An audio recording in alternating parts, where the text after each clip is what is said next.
Ontario is Canada's most populous province and is the country's main economic hub.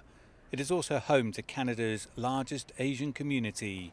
More than 3 million people are of Asian descent. In 2017, the province made a significant step. It passed a motion to designate December the 13th as Nanjing Massacre Commemorative Day.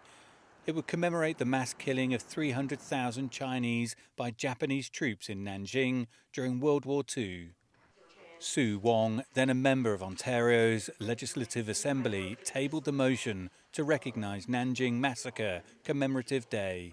Most Ontarians know what happened in Europe, Second World War in Europe, like the Holocaust, the invasion, the aggressors, what have you. But very few, except those with an Asian heritage or have learned about history through different means. And for the first time, Ontarians, the people of other great province, have an opportunity to learn about this history. We want to make sure that part of the history not be forgotten.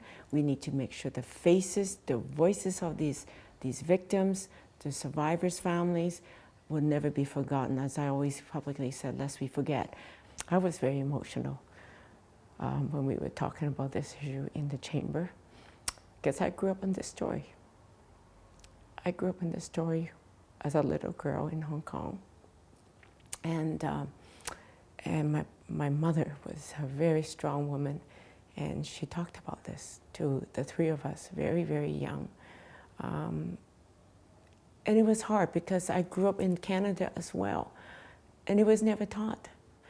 Thank God my mother had the decency not be afraid to speak out. Today, we are reaffirming Ontario values about inclusive society. What does that mean?